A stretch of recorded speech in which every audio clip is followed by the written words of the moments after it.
And then finally na lang po, Governor, kayo po ay tumatakbo din po ba under the former President Duterte's party or hindi po? Wala.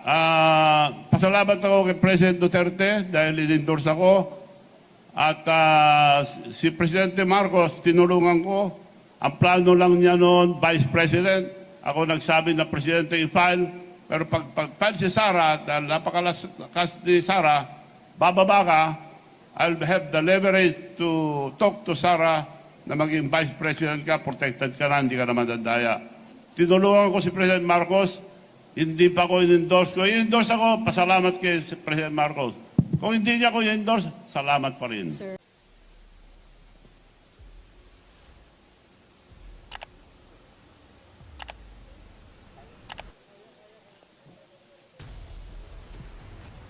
Go ahead, sir. Go ahead po. Magandang umaga po sa inyo lahat. Ako po, former Governor Chavez Singson ng Ilocos Sur. Ang gagawin ko po, manalo at patalo yung ginagawa ko na ngayon. Yung modernization ng electric vehicles, electric jeep, electric tricycles, electric motorcycles. Matagal na pong programa ito ng gobyerno, hindi magawa-gawa dahil pinapadala sila sa land bank para umutang. Mag-down payment ng 500,000, mag-porsyento. So matagal na po yun. Nakita kami minsan ni President Marcos, kako, this time, Mr. President, mangyayari na yan dahil ako mag-provide lahat ng electric vehicles, electric jeep, tricycles, motorcycles, without any down payment, without zero interest, without guarantee from the drivers. Ang magagaranti yung mga mayors, governors, or transport group or cooperative. Buong Pilipinas po yun, malaki po yun, ginagawa ko na.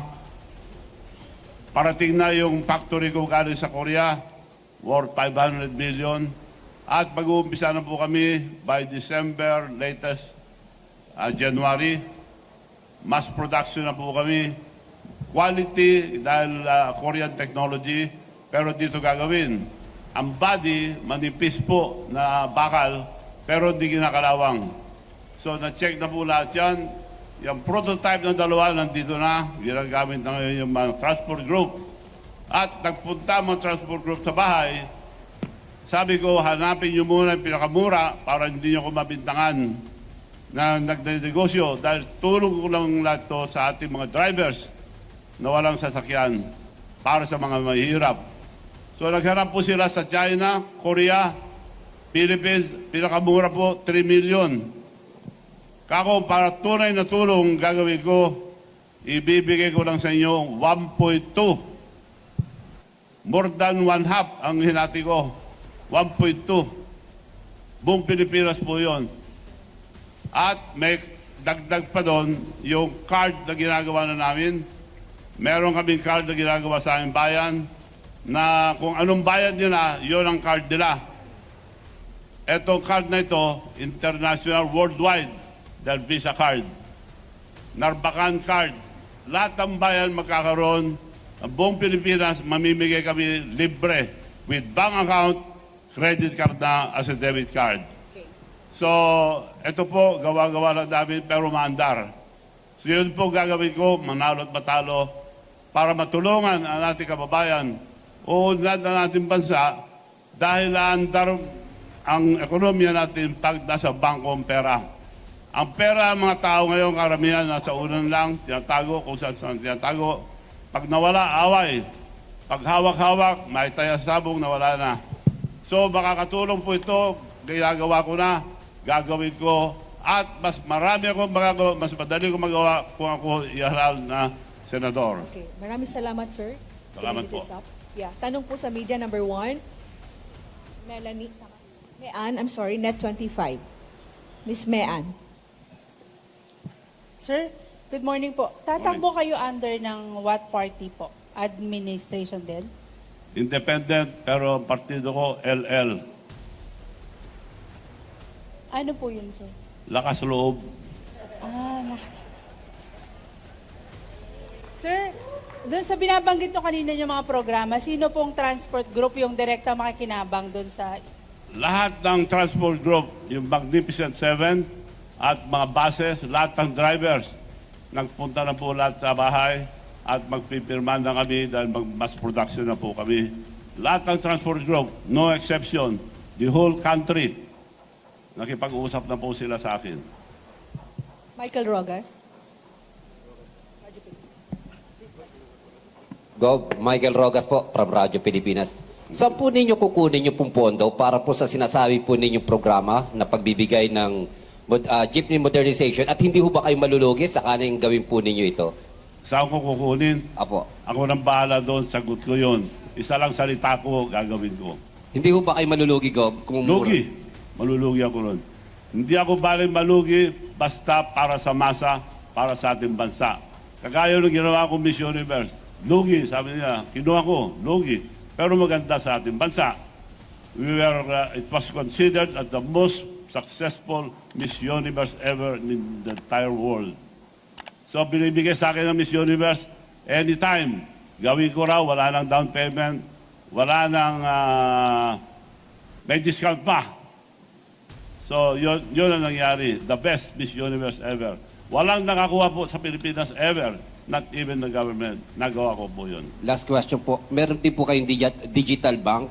Maaari niyo po ba kami bigyan ng konting background nitong digital bank po ninyo, Gob? Yes, yung digital bank, meron kaming bangko sa Amerika. Bihira po maka-approve ng bangko sa Amerika. Meron akong bangko ron, Bigham Bangko International. Meron din akong local bank at meron kaming digital bank. Yon ang tutulong magpandar. Right now, our card is being powered by Union Bank. Katulong yung bangko ng masa na ginagawa ko ngayon. Maybe within a month, andar na yon. Yun ang tutulong dahil dalawang gagamitin ko, Visa card at saka Mastercard. Buong bansa, bibigyan namin to libre, katulong ang ating mga mayors. Matagal na namin programa ito, itutuloy po namin. Kasama ko po yung mga local officials, local government officials, governors, mayors, city mayors, and cooperative and transport group. So, eto po, itatap lang sa jeep nila, lipad na sa account nila. At nagagamit ito sa buong mundo. Nasubukan ko na US, Las Vegas, Japan, Korea, sa ibang bansa, nagagamit po ito. 3 lang nagpapandar ang credit card. Yun yung pay, Visa card, Mastercard. So, ito, Visa card, lumandar. So, ginagawa namin ngayon, Mastercard para sa lahat. Because 77% ang Pilipino walang bank account. Kami po magbibigay sa kanila ng bank account with credit card as a debit card.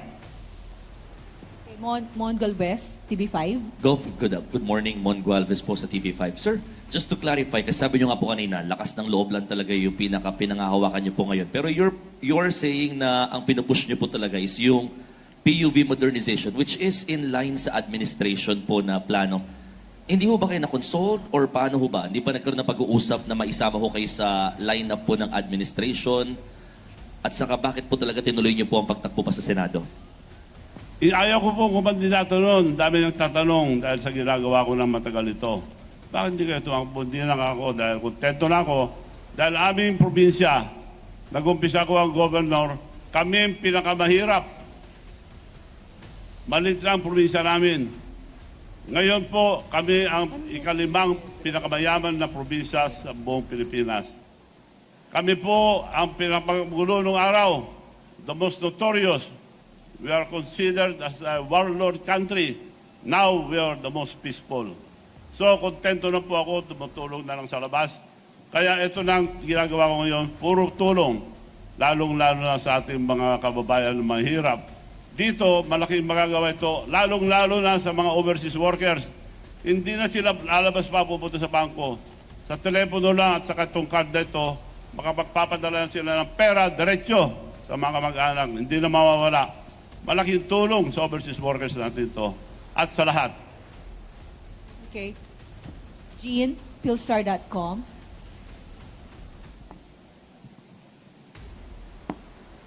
Sir, hello. You said that whether or not you win, you'd fund EV vehicles. So why the need to run for senator?